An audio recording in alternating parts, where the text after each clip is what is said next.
All right, let's talk about one of the biggest decisions you'll make in any ESP32 project, your firmware architecture. How your code reacts to the world, whether it's constantly checking for changes or just waiting to be told what to do, that choice defines everything. Performance, power consumption, you name it. So today, we're diving into the two main approaches, polling versus event-driven. Think about it for a second. Is your code basically that kid in the back of the car asking, "Are we there yet? Are we there yet?" over and over? This one simple question, it really gets to the heart of the difference between a system that's just working hard and one that's working smart. And trust me, this is not a minor detail. This single architectural decision is going to directly impact your CPU usage, how snappy your device feels, and whether your project can even scale up later when you add more features. Getting this right from the beginning is absolutely crucial. Okay, so let's start where, let's be honest, most of us begin. We're going to talk about the simple polling loop. It's that familiar starting point, right?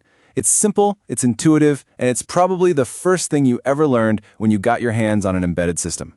So what is polling, really? Well, in the embedded world, it's pretty much exactly what it sounds like. Your code is just stuck in a loop, repeatedly asking a sensor or a button or whatever, "You got anything new for me? How about now? Anything yet?" Over and over again. And here's what that looks like in code. This is a super common pattern, especially if you're using FreeRTOS on the ESP32. You've got your infinite while loop, that's the engine of the whole thing. Inside, the task does its job, in this case, reading a sensor, and then, and this is the key part, it calls vtask delay. That's basically telling the operating system, "Hey, put me to sleep for 1,000 milliseconds and then wake me back up so I can check again."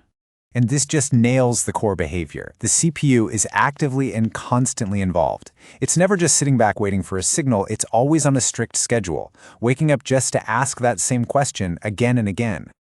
But, and you probably saw this coming, this super simple approach has a hidden cost. Just because something is easy to write doesn't mean it's the most efficient way to do things. This right here is the fundamental dilemma of polling. It's a real catch-22. If you want your device to feel responsive, you use a really short delay, waking up hundreds of times a second, but that wastes a ton of CPU time just checking for nothing. On the other hand, you can use a long delay to be more efficient, but now your device feels sluggish and might completely miss fast-happening events. And this chart just says it all, doesn't it? With that short polling interval, your CPU is pegged, almost constantly active, just burning cycles in power to wake up, check, and go back to sleep. Most of that 95% active time is completely wasted effort. So what's the alternative? What's the smarter way? Well, instead of our code constantly asking what's going on, what if we just let the hardware tell us when something important happens? This is the whole idea behind a much more elegant, event-driven approach. You see, in an event-driven model, our tasks are, well, they're lazy, in a good way. They spend almost all their time sleeping. They're totally dormant, using basically zero CPU resources until a specific trigger, a button press, some data coming in over Wi-Fi, a timer going off, wakes them up instantly to do their job. And just look at the difference. It's night and day. Remember that polling chart? Now look at this one. The CPU is idle 98% of the time. It only spins up for that tiny 2% when there's actual work to be done. Now that is efficiency. The great thing is, this approach really gives us the best of both worlds. We get way lower CPU usage, which means better power efficiency, critical for battery-powered devices. We get faster, almost instantaneous responses to events. And because tasks aren't constantly fighting for CPU time, the whole system can scale up to handle much more complexity. And the great news is, FreeRTOS on the ESP32 gives us this fantastic set of tools to build these efficient, event-driven systems. So let's quickly run through the main ones. First up, we have task notifications. Think of these like a direct, private tap on the shoulder. It's a super fast, lightweight signal from one part of your code to a specific sleeping task. It's the most efficient way to just say, "Wake up," when you don't need to send any complicated data. Now, when you need to send more than just a signal, like, say, a whole packet of sensor data, that's when you use queues. They're like a safe, organized mailbox for passing chunks of information from one task to another without them tripping over each other. Semaphores are a classic tool for synchronization. A really common way to use them is to have a hardware interrupt. That's a special function that runs instantly when a physical event happens, give a semaphore. That action then unblocks a waiting task, telling it that it's time to get to work. And for the really complex logic, we have event groups.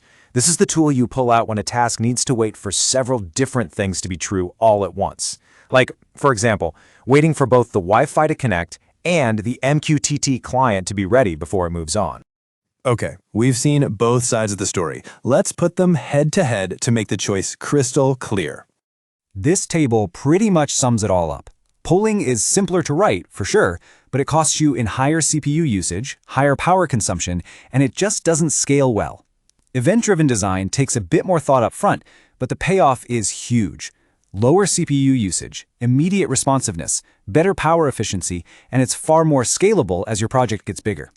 Now, this doesn't mean polling is always the wrong choice. It absolutely has its place.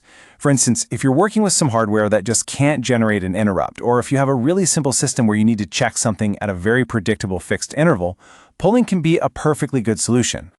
But for the vast majority of modern embedded projects, especially on a powerful chip like the ESP32, this is the main takeaway.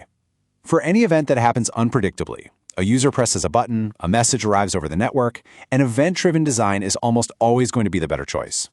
So let's wrap this up. We've seen that the architectural foundation of your firmware isn't just some boring technical detail. It has a profound and direct impact on how well your device actually performs out there in the real world.